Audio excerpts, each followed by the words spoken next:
Bolaji Ajibare, popularly known as Bolaji Billions, is a digital creator and a social media manager. She's a very adventurous person who has been involved in lots of projects and businesses. And today's episode of the podcast features a conversation about strategic work-life balance and how to put yourself out there as a social media manager.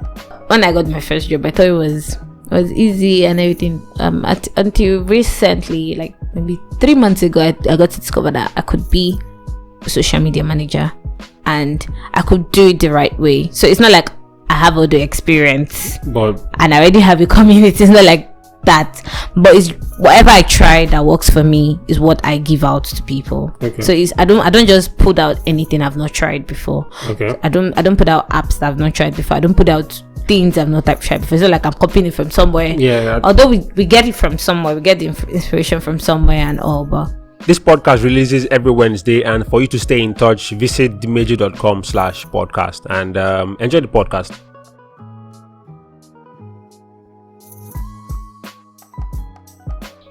Welcome to the podcast. Hi. Thank you for coming. It's a real privilege to have you here. And before we start, so every week people come in here, every week to talk about really interesting things. Okay. And I kept the list since February when I started, and you were one of the people on the list. Oh. So eventually when I reached out to you and you said you'd be available, that was really awesome, and I'm glad this is happening already. So just to start, can you introduce yourself, what you do, and everything you think people should know about you for a start? Okay, my name is Bolaji Ajibare, popularly called Bolaji Billions. I don't call myself a Twitter influencer. I call myself someone on Twitter with lots of followers. I'm a digital creator. Basically, I'm not like all these most people when they say digital creator, they think you're like all this style man, cool. But no, I'm not. I don't do videos like that. I'm a social media manager. I help brands grow the right way. I'm the founder of Social Media Guides, a community for social media managers to help them direct and dissect problems that they might be facing and help be a guide to what they might need as social media managers. So basically, I'm a guy that likes to party after party and chop life. That's awesome. Yeah, so you said a couple of things which we'll get to very soon. But how did the Bolaji Billions come about? Oh, it was some days to my birthday during I think NYSC. Yes, and I was just with one of my friends. Sorry, my sister's boyfriend. She's not my sister. She's not one of my friends. She's not that my friend. And it was like, his name is Oladimeji. Okay. On Instagram, you guys can check him out. Does not have sense. He just said, I don't know, he's the one that gave me the name Bolaji Billions. Like, with everything that I'm doing and everything. Like, I was into so many things at that moment. Like my clothing line. I was always trending on Twitter. Okay. Like my Twitter always trending. And like, oh, Bolaji Billions, and the name just stuck, and I really love that name because it's helping me build a brand. Okay. And it's helping me build different brands apart from my other brands, basically. Okay. So yeah, Bolaji Billions. All right. So what was your background? As now you're a digital creator and you're going all out with social media management. Yeah. Whichever one sounds good. No problem. So what was your background? Did you study anything relating to this in school? Nope. Okay, basically, how did I start? Right, that's what you're asking. Yeah. All right, I studied computer science, in case you guys want to know. It was a complete, I call it a complete waste of time, even though people say it's not. Well, I went for 3 hours marathon praise, and also I'm so grateful to Tola, because Tola taught me. It was my sister HOD then, and he knew I didn't even have a laptop then, because it was Bertoba that gave me his laptop, and I was working during the 3 hours. I barely slept for like maybe 5 hours at most. Throughout 3 hours, I was always online, and then I even had just 2,000 followers on Twitter, and it was like a team of 5, and we trended 3 hours throughout the 73 hours. Wow. So that was when I discovered I had flair for social media, that it was not just by pressing phone. So I discovered that I wanted to be, but I didn't even take it serious till I finished NYSC. I didn't become the so-called influencer that they call people now. I didn't have, even during my NYC, that was last year was, I did NYC 2018. Yeah. When I went for NYC, I had only 3,000 followers. On Twitter? Yeah, 3,000. Oh, wow. That was last year. And by December, I already had like 15K. And now I have like 29K followers on Twitter. So That's something big to deal with. yeah, it's that's basically the story. Then okay, how did I enter social media management? Yeah. Basically, I'll say JT Webster. JT Webster discovered my talent. Okay. Then I didn't even have direction. Till now I don't still have direction. Let's just say all of us are just trying. It's still rough. I'm just winging it. I just wing exactly. So JT Webster discovered that you can do this for brands and everything. Then I started doing it for them. But I still didn't know I could manage pages well and everything. Till I got my first job. I still didn't know. I thought when I got my first job, I thought it was easy and everything. Until recently, like maybe 3 months ago, I got to discover that I could be a social media manager and I could do it the right way. So it's not like I have all the experience But and I already have a community. It's not like that.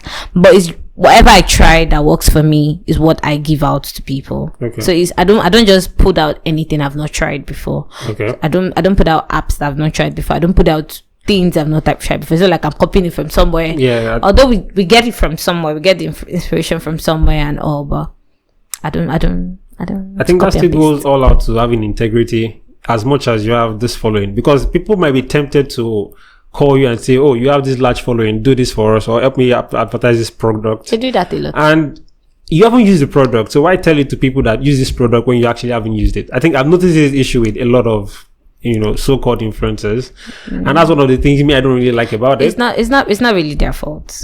I'm standing in place for them. Most times when you have to take some jobs, there's some jobs I've rejected, like a condom brand approached me. Sorry, my father is a pastor. I cannot be on this campaign for condom. You cannot vex. So there's some job, 3 Crowns. I've tried their stuffs before, so I can Do that. Okay. Malta Guinness, it's related, but there's some brands you can't relate with. You see, when UBA comes in, I say you want to try their products. Okay, there was this general cancer work and everything. That was actually my first campaign job. It was thanks to Femi Factor, and I was like, it's a cancer work, so are you going to say you're going to try their products and everything? So basically, influencers that do that are on Instagram. Yeah. That they do for products, but most of them, if you don't give them the product, the best they can do is just collect money to just publicize your product for you. Okay. That's the best they can do. It's not like they have to try the product and everything. But most influencers that get the product try those products before they give it out. You can't see somebody like CC or Bam Bam giving you a product that they've not tried. That's true. Even the waist trainers that they wear, they try them before Definitely. they recommend them. All right. So are there like common problems you've seen in your particular niche that you feel needs to be corrected? Now, I'm trying to give you a particular field now to actually think about, because the thing is, every time I see people who they're passionate about something, but then they don't try to analyze the issues before they get in there. So they get in there and they start to see that, there are lots of problems, and then they quit. So have you noticed common problems like this that you feel people should watch out for instead of just going all out? I'll talk about social media management because basically that's my kind of niche. I would say there was a post I made out on social media that if you are managing more than 5 accounts, you're a frog.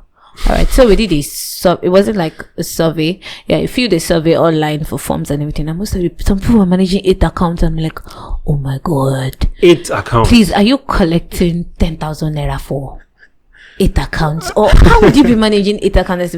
Me managing my personal brand, like Bolaji Billions, me managing social media, or me managing QB collections, and 2 other brands I'm managing. It's a whole lot of work because you have to do so many things. Like research, you have to do so many things. You have to consider posting time, check your analytics, do this, do that. And you're not saying I'm managing hate. Maybe they are small brands. Not really. People are all about the money. The money will come. That's what people don't know. You're all about the money. People come Bolaji Billions. I've not made billions yet. Very soon. I wanted to make my first million this year. But I made my first 500,000 though. Oh, I didn't make, that's good. I didn't make my first million, but I made my first 500,000. I know next year I'll make my first million. Okay. By God's grace. So people are all about the money. You don't care about. You just want to make the money, and that's why most of them don't have financial intelligence, because at the end of the day, you don't even know what you use the money for. It just keeps going. The way it comes, the way it goes. It comes and it goes and everything. Yeah. So basically, the problem most of them face is you want to make money and you want to be popular. Most people are not patient on Twitter because you cannot wake up and say you want to be Chemical Brother. Chemical Brother has lost account. They've suspended his ass on that Twitter and is on 100k followers maybe today, and he has put in so much work to get there. Before I got to the 29k followers that I'm even managing now, I know how many hours I spend online that time. There's a time someone asked me, like, I spent like 16 to 18 hours online on Twitter alone. Wow. Yeah, and now my Instagram engagements are growing and everything. It's not even about the number of followers and likes. I know how much I dedicate to these social media networks, and apart from that, you still have to balance your personal life. Yeah, because social media is not going to put food inside your mouth, inside your belly. So basically, people are all about the money, the fame, and the influence. That's what they're all about.